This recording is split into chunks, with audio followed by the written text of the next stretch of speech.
పహల్గామ్ ఉగ్రదాడి తర్వాత పాకిస్తాన్ కి షాకుల మీద షాకులు. పాకిస్తాన్ కి భారత్ కి మధ్యలో యుద్ధం జరుగుతుంది అని అనుకుంటే ఇప్పుడు ప్రస్తుతం పాకిస్తాన్ మీద బలూచిస్తాన్ అయితే యుద్ధం అయితే చేస్తుంది. దీనికి పాకిస్తాన్ లో ఉన్న వాళ్ళందరూ పారిపోతున్నారనే చెప్పాలి. అయితే ఎప్పుడైతే పహల్గామ్ మీద ఉగ్రదాడి జరిగిందో అప్పటి నుండే పాకిస్తాన్ కి చాలా షాకుల మీద షాకులు అయితే జరుగుతూ ఉన్నాయి. ఎప్పుడైతే ఈ దాడి ఎప్పుడైతే జరిగిందో అప్పుడే మోదీ గారు అయితే కొన్ని నిర్ణయాలు అయితే తీసుకోవడం జరిగింది. నీటి జలాలు ఆపడం కానివ్వండి, అదే విధంగా ఇండియాలో ఎవరైతే పాకిస్తాన్ వాళ్ళు ఎవరైతే నివసిస్తున్నారో వాళ్ళని కూడా తరిమి వేయడం, అదే విధంగా ఇలాంటి కొన్ని నిర్ణయాలు తీసుకోవడం వల్ల పాకిస్తాన్ కి చాలా నష్టం జరిగింది. అదే విధంగా ఇదే క్రమంలో ఇప్పుడు బలూచిస్తాన్ కూడా దాడి అయితే చేయడం జరుగుతుంది. అంటే అసలు ఈ బలూచిస్తాన్ ఎందుకు దాడి చేస్తుంది అని మాట్లాడుకుంటే కనుక బలూచిస్తాన్ అనేది దాన్ని కూడా పాకిస్తాన్ వాళ్ళు ఆక్యుపై చేయడం అయితే జరిగింది. సో ఇప్పుడు బలూచిస్తాన్ అనేది వాళ్ళు బలూచిస్తాన్ ఆర్మీ కూడా పాకిస్తాన్ ఆర్మీ మీద అయితే దాడి చేస్తుంది. ఇందులో సుమారు చాలా మంది పాక్ ఆర్మీ వాళ్ళు అయితే చనిపోయినట్లు కూడా చిన్న ఇన్ఫర్మేషన్ అయితే వస్తుంది. ఇదే క్రమంలో బలూచిస్తాన్ నుండి కాకుండా ఇంకా భారత్ నుండి కూడా వాళ్ళు భయపడుతున్నారనే చెప్పాలి. కొందరు మినిస్టర్ల కుటుంబాలు యుఎస్ లో పోయి దాక్కుంటున్నారని చెప్పేసి కూడా కొన్ని మనకి ఇన్ఫర్మేషన్ అయితే వస్తుంది. కొన్ని వీడియోస్ కూడా బయటపడుతున్నాయి. అదే విధంగా కొన్ని మనం పాకిస్తాన్ వీడియోస్ కూడా చూసుకున్నట్లయితే కనుక పాకిస్తాన్ లో కూడా ఇప్పుడు పరిస్థితి అయితే ఎలా ఉంది అని మాట్లాడుకుంటే చాలా దారుణంగా ఉంది.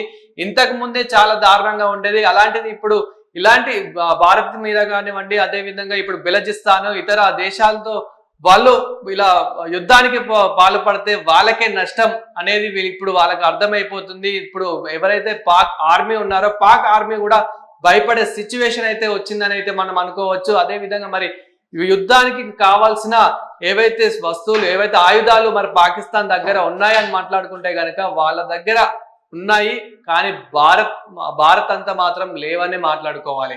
సో ఒక్కసారి ఇప్పుడు బలూచిస్తాన్ ఏదైతే చేస్తుందో యుద్ధం ఇదే క్రమంలో మరి భారత్ చేస్తే పాకిస్తాన్ పరిస్థితి ఏంటి అని మాట్లాడుకుంటే కనుక పాకిస్తాన్ లో ఏ ఒక్కరు కూడా మిగలరు, ఏ ఒక్కరు కూడా బ్రతకరు. సో పాక్ ఆర్మీ కూడా ఏ ఒక్కరు కూడా ఉండరు అని అయితే తెలుస్తుంది. ఇదే క్రమంలో మరి పాక్ ఆర్మీ ఇంకా ఏ ధైర్యంతోని ఇలా ముందుకు వెళ్తుంది, ఏ ధైర్యంతో దాడి చేస్తుందని మాట్లాడుకుంటే కనుక వాళ్ళకి ఒక చైనా అండా ఉంది. అదే విధంగా అంటే ఒక 2-3 దేశాలతో వాళ్ళు చేతులు కలిపేసి వాళ్ళు ఒక 2-3 దేశాలు వాళ్ళ అండ చూసుకొని ఎంత రెచ్చిపోతుందని అయితే వీళ్ళకి అర్థమైపోతుంది. కానీ ఒక్కసారి భారత్ ని చూసుకుంటే మరి భారత్ కి ఎన్ని దేశాలతో లింక్ ఉంది, భారత్ కి అంటే ఎన్ని దేశాల నుంచి అండ ఉంది అనేది వాళ్ళకి అర్థమైపోతలేదు. అంటే మనకి అమెరికా నుంచి కూడా మనకైతే అండ ఉందనే విషయం మరి వాళ్ళకి అర్థమైతే లేదా. సో ఇప్పుడు మరి పాకిస్తాన్ పరిస్థితి ఏంటి? పాకిస్తాన్ పరిస్థితి అయితే ఇంకా అసలు చాలా దారుణంగా ఉందని అయితే తెలుస్తుంది. అయితే ఇందులో మరి పాకిస్తాన్ కి భారత్ కి ఒక్కసారి యుద్ధం మొదలవుతే ఎలా ఉంటుంది అని ఊహించుకుంటేనే పాకిస్తాన్ ఇంకా అసలు ఉండదు, పాకిస్తాన్ లో ఏ ఒక్కరు కూడా ఉండరని అయితే అర్థమైపోతుంది. మరి ఎందుకు ఇంత ఆలస్యం చేస్తుంది భారత్ అనేది కూడా మాట్లాడుకుంటే కనుక ఆల్మోస్ట్ భారత్ అయితే అన్ని నిర్ణయాలు తీసుకుంది, యుద్ధానికి కూడా సిద్ధమైందని అయితే చెప్పుకోవచ్చు. యుద్ధానికి కావాల్సిన ఏవైతే ఆయుధాలు ఉంటాయో, మిసైల్స్ ఉంటాయో, ఫ్లైట్స్ ఉంటాయో ప్రతి కొన్ని వేల కోట్లు పెట్టి, కొన్ని లక్షల కోట్లు పెట్టి అయితే మోదీ గారు అయితే తేవడం జరిగింది. మోదీ గారు అయితే ప్రతి ఒక్కటి ట్రాన్స్పోర్ట్ సిస్టమ్ లో అయితే ప్రతి ఒక్కటిని అయితే తెప్పించుకోవడం అయితే జరిగింది. ఇక్కడ ఆర్మీ కూడా సిద్ధంగానే ఉంది అని అయితే చెప్పుకోవచ్చు. ఏదైతే మనకి కాశ్మీర్ లో వీళ్ళు పాక్ కాశ్మీర్ లో ఇప్పుడు ఏదైతే తీసేసుకున్నారో సేమ్ అదే విధంగా బలూచిస్తాన్ నుండి కూడా వాళ్ళైతే ఆక్యుపై అయితే చేయడం జరిగింది. ఇప్పుడు బలూచిస్తాన్ రియాక్ట్ అయింది. బలూచిస్తాన్ అయితే ఇప్పుడు దాని మీద దాడి చేయడం అయితే జరుగుతుంది పాక్ ఆర్మీ మీద అయితే. ఇప్పుడు అదే విధంగా మరి భారత్ ఒక్కసారి రియాక్ట్ అవుతే మరి వాళ్ళ పరిస్థితి ఏంటి? ఇంకా అంతే, వాళ్ళు ఒక్కరు కూడా ఉండరు, వాళ్ళు స్మాష్ అని అయితే చెప్పొచ్చు. అదే విధంగా ఇప్పుడు పాక్ ఆర్మీలో కూడా ఈ యుద్ధంలో ఏదైతే బలూచిస్తాన్ పాకిస్తాన్ యుద్ధంలో ఏదైతే ఉందో అందులో పాక్ ఆర్మీ వాళ్ళు కూడా చాలా మంది అయితే చనిపోయినట్లు కూడా మనకి కొన్ని లైట్ విజువల్స్ కూడా మనకి సోషల్ మీడియాలో వైరల్ అవుతున్నాయి. అదే విధంగా మరి ఒక్కసారి భారత్ తో పాల్పడితే నెక్స్ట్ భారత్ సిచ్యువేషన్ ఎలా ఉంటుంది అనేది కూడా మనం మాట్లాడుకోవాలి. ఇంకా భారత్ కి ఇంచుమించు కొంచెం రిలీఫ్ ఉంటుందని అనుకోవచ్చు. అదే విధంగా పాక్ ఆర్మీ వాళ్ళు కూడా అంటే పాకిస్తాన్ వాళ్ళు కూడా చాలా దేశాల్లో ఆల్రెడీ కొందరు స్లీపర్స్ గా ఉన్నారు, చాలా మంది ఉన్నారు కాబట్టి అలా కూడా కొందరి నుంచి అయితే థ్రెట్ కూడా ఉంటుందని అయితే అనుకోవచ్చు. సో అక్కడ కూడా మనం చాలా జాగ్రత్తగా ఉండాలి, చాలా ఇది కూడా మనకు అర్థమైపోతుంది. సో పాక్ ఆర్మీ మీద ఇప్పుడు మరి భారత్ ఎందుకు ఇంత లేట్ చేస్తుంది అని మాట్లాడుకుంటే కనుక ఆల్రెడీ చాలా నిర్ణయాలు అయితే తీసుకుంది. దానికి కావాల్సిన ఏవైతే ఆ యుద్ధానికి కావాల్సిన ఏవైతే ఆయుధాలు ఉంటాయో ప్రతి ఒక్కటైతే అన్ని అందుబాటులోనే పెట్టుకుంది. ఒక్కసారి యుద్ధం మొదలు పెడితే ఇంకా ఆగేదే లేదు.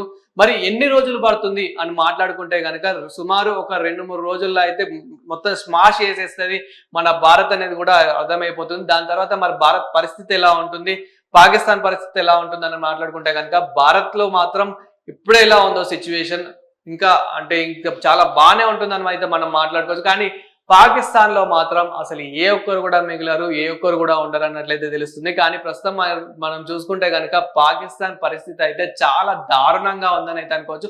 ఇంకొకటి పాకిస్తాన్ లో మరి న్యూక్లియర్ బాంబ్ కూడా ఉంది.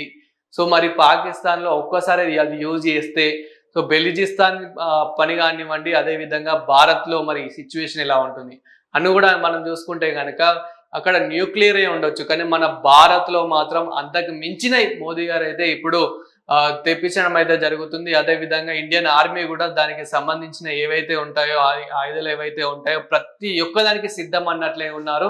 సో ఎప్పుడు యుద్ధం జరుగుతుందో అనేది తెలియదు. దాదాపు ఇప్పుడు ఈ 2-3 రోజులలో మరి భారత్ కూడా గట్టి డిసిజన్ అయితే తీసుకోబోతుంది, గట్టి నిర్ణయం అయితే తీసుకోబోతున్నట్లయితే తెలుస్తుంది. సో భారత్ కూడా ఇప్పుడు యుద్ధం ఒక్కసారి మొదలు పెడితే మాత్రం పాకిస్తాన్ లో ఏ ఒక్క ఆర్మీ పర్సన్ కూడా ఉండడనట్లయితే తెలుస్తుంది.